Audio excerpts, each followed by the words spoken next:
Buenas tardes, Dios les bendiga a los que nos ven y nos escuchan por este medio, dentro y fuera de nuestro país, nuestra hermosa Venezuela.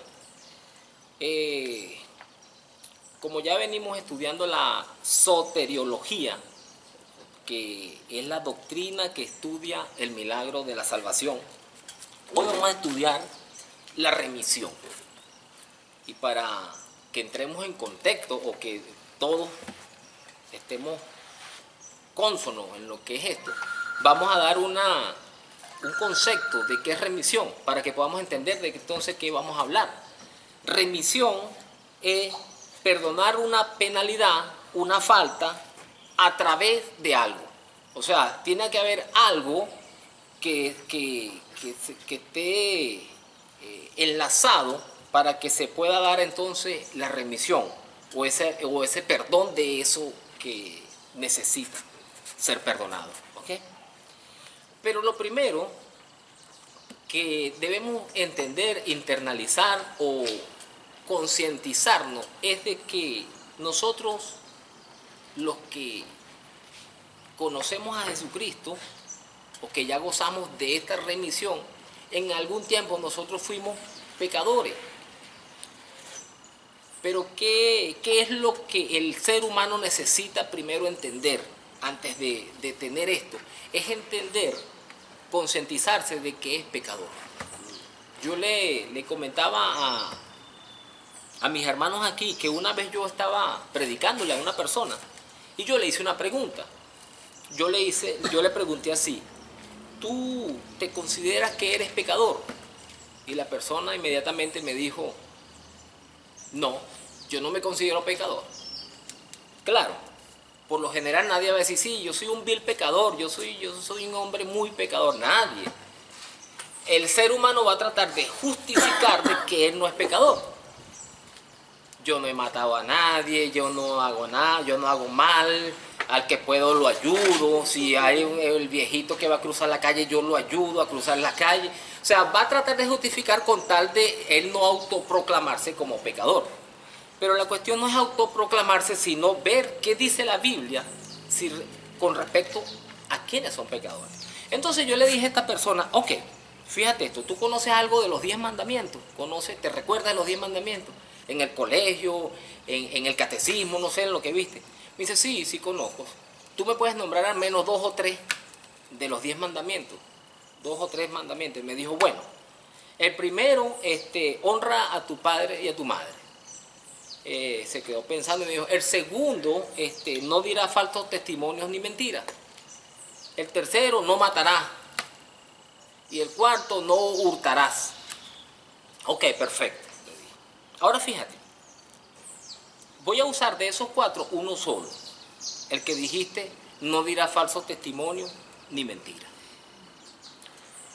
No recuerdo el nombre del Señor, pero le dije: ¿alguna vez en tu vida has dicho una mentira?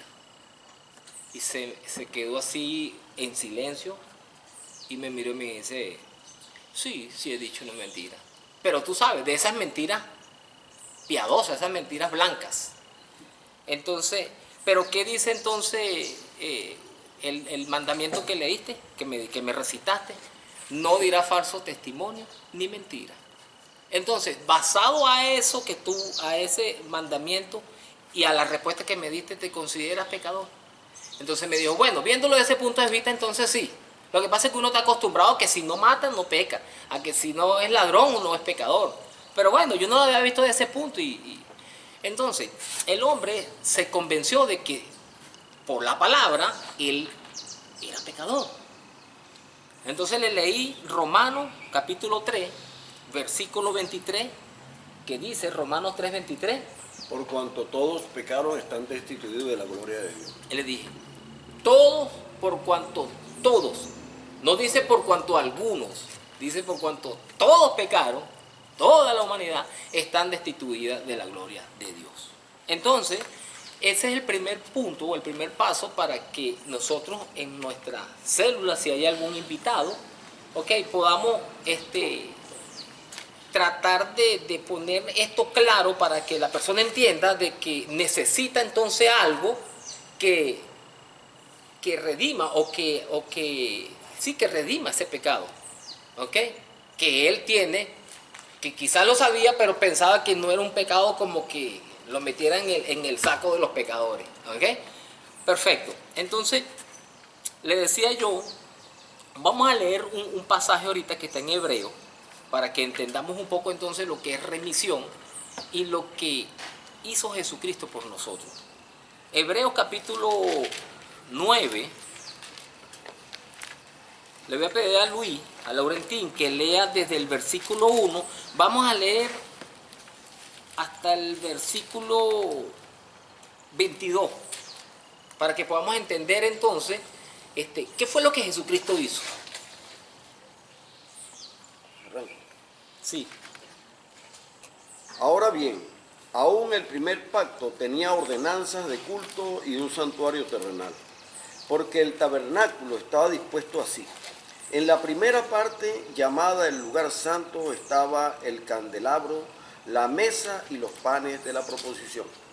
Tras el segundo velo estaba la parte del tabernáculo llamada el lugar santísimo, el cual tenía un incensario de oro y el arca del pacto cubierta de oro y por todas partes, en la que estaba una urna de oro que contenía el maná, la vara de Aarón que reverdeció y las tablas del pacto.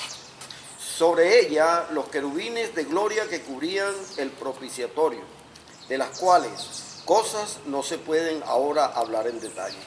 Y así dispuestas estas cosas en la primera parte del tabernáculo, entran los sacerdotes continuamente para cumplir los oficios del culto.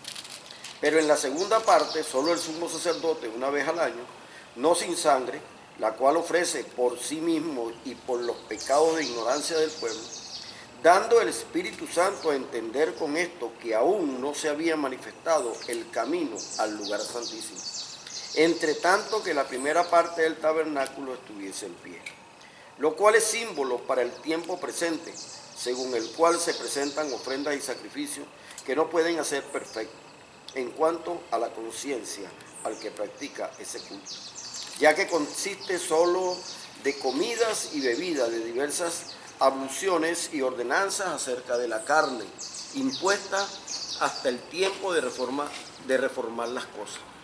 Pero estando ya presente Cristo, sumo sacerdote de los bienes venideros, por el más amplio y más perfecto tabernáculo, no hecho de mano, es decir, no de esta creación, y no por sangre de macho cabrío ni de becerro, sino por su propia sangre, entró una vez para siempre en el lugar santísimo, habiendo obtenido eterna redención. Porque si la sangre de los toros y de los machos cabríos y la ceniza de la becerra rociada a los inmundos santifican para la purificación de la carne, cuanto más la sangre de Cristo, el cual mediante el Espíritu eterno se ofreció a sí mismo sin mancha a Dios, limpiará vuestras conciencias de obras muertas para que sirváis al Dios vivo. Así que, por eso es mediador de un nuevo pacto, para que interviniendo muerte para la remisión de las transgresiones que había bajo el primer pacto, los llamados reciban la promesa de la herencia eterna.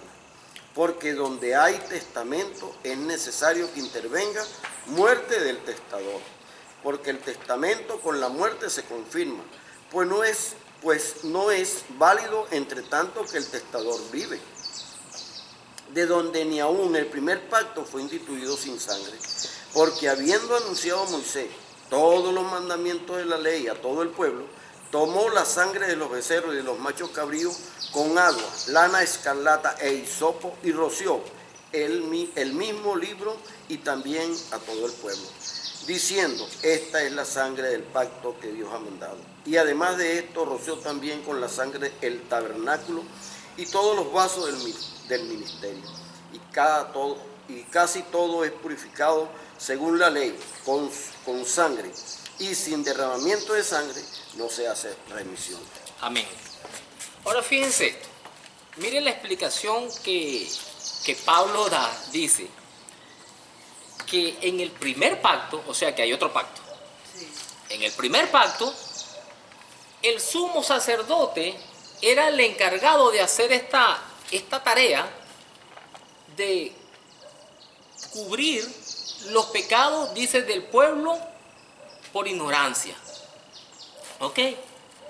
Pero dice que entonces agarraba toro y machos cabríos, o sea, sangre ajena. Por supuesto, como era sangre ajena, a nadie le costaba nada. Agarraba eso, esparciaba la sangre y los pecados del pueblo quedaban cubiertos. Oiga bien, no quedaban borrados, no, quedaban cubiertos. En el Antiguo Testamento habla para apaciguar la ira de Jehová. ¿Ok? Pero entonces quedaban cubiertos. Ahora dice, pero estando ya presente Cristo, sumo sacerdote, en el versículo 11, de los bienes venideros, por el más amplio y perfecto tabernáculo, no hecho de sangre, es decir, no de esta creación, y no por sangre de machos cabríos, ni de becerro, sino por su propia sangre. Entra una vez y para siempre en el lugar santísimo. Versículo 15. Así que, por eso es mediador de un nuevo pacto. Ahora viene un segundo pacto. El primer pacto entonces era lo que los sacerdotes hacían con los machos, con los toros, con la sangre. Ahora viene el segundo pacto o un nuevo pacto que es a través de Jesucristo. Para que interviniendo muerte para la remisión, fíjense esto, cuando leímos que es remisión, es perdonar una penalidad, perdonar una culpa a través de algo. Ahora, ¿qué dice aquí? Para que interviniendo muerte para la remisión de las transgresiones que había bajo el primer pacto, los llamados reciban la promesa de la herencia eterna. O sea, tenía que haber una muerte ahora para la remisión de esos pecados. Y sigue diciendo, porque donde hay testamento es necesario que intervenga muerte del testador. Claro, imagínense, usted hace un testamento porque usted está a punto de morir, o una persona está a punto de morir, le han detectado algo y se va, los médicos dicen tiene tanto tiempo, ¿ok? Aunque no son los médicos los que deciden eso, pero estima pues que puede morirse por esa enfermedad grave, por un cáncer. Entonces, él hace un testamento, mis bienes, los va a heredar mis hijos, fulano de tal y tal, y firma. Bueno, ese testamento no es válido hasta que no se muera el testador, que dice aquí. Porque si él no muere, todavía no sé, el beneficio no puede heredarlo nadie. Bueno, Jesucristo fue necesario que él muriera para que nosotros hoy gocemos de esa promesa que él hizo. Para que nosotros hoy gocemos del perdón, la remisión de los pecados. Era necesario que Jesucristo muriera en la cruz del Calvario. Miren, el Señor Jesucristo le contó a sus discípulos y les decía, es necesario que yo vaya a Jerusalén y allá sea apresado y sea capturado por los ancianos y por los sacerdotes y muera. Ya él sabía lo que venía. El enemigo, que es el único que estaba interesado en que eso no sucediera, él parece paradójica, pero era el único que estaba interesado en que Jesucristo no muriera. Era el enemigo, Satanás. Por supuesto, Pedro le dice, Señor, ¿qué vamos a hacer para Jerusalén? Tú mismo no estás diciendo que allá te van a capturar, que te van a entregar allá y que vas a ser muerto. ¿Qué vamos a hacer para allá? Vamos a quedarnos quietecitos aquí, tranquilito, aquí no te va a pasar nada. ¿Qué le dijo el Señor Jesucristo? Quítate delante de mí, Satanás. Aléjate delante de mí, Satanás, porque me eres piedra de tropiezo. ¿Piedra de tropiezo para qué? Para cumplir lo que tenía que cumplir, que era el propósito de este nuevo pacto. Por eso dice que Jesucristo fue obediente, dice Filipenses, hasta la muerte y muerte de cruz. Porque él pudo haberle hecho caso a Pedro. Pedro, tienes razón, vamos a quedarnos aquí tranquilitos, que así aquí mismo lo vemos, si viene por aquí nos metemos por aquí. No, él dijo que tenía que ir allá porque era necesario. Él dijo que era necesario. Está la palabra clave, necesario. Entonces, era necesario que Jesucristo fuese allá al Gólgota a morir en la cruz del Calvario. Entonces dice que es necesario que intervenga muerte del testador, porque el testamento con la muerte se confirma, pero no es válido entre tanto que el testador vive. Esa herencia que nosotros hoy tenemos, estamos gozando de esa herencia gracias a que Jesucristo fue obediente hasta la muerte y muerte de cruz. Amén. Por eso estamos nosotros gozando de eso. Porque habiendo anunciado Moisés todos los mandamientos de la ley a todo el pueblo, tomó sangre de los becerros y de los machos cabríos con agua, lana escarlata y hisopo, y roció el mismo libro y también a todo el pueblo, diciendo: esta es la sangre del pacto que Dios os ha mandado. Y además de esto, roció también con la sangre el tabernáculo y todos los vasos del ministerio. Y casi todo es purificado, según la ley, con sangre. Y sin derramamiento de sangre no se hace remisión de pecado. Hermanos y amigos que nos escuchan, si Cristo no hubiese ido a la cruz y no hubiese derramado su sangre, no hubiese visto remisión de pecado. O sea, Vale, sí, todavía estuviésemos nosotros entonces en esa condición de reo, en la condición de preso del pecado. Porque dice la Biblia que si el Hijo de Dios os libertare, seréis verdaderamente libres. O sea que solamente en Jesucristo podemos tener la libertad. Y la libertad es a través del perdón de pecado. Amén. Esa es la libertad. Porque éramos esclavos del pecado. Pero ahora a través de la sangre de Jesucristo en la cruz del Calvario nos hizo libres del pecado. Quiero leer Mateo 26, 28. Mateo 26, 28. Dice así.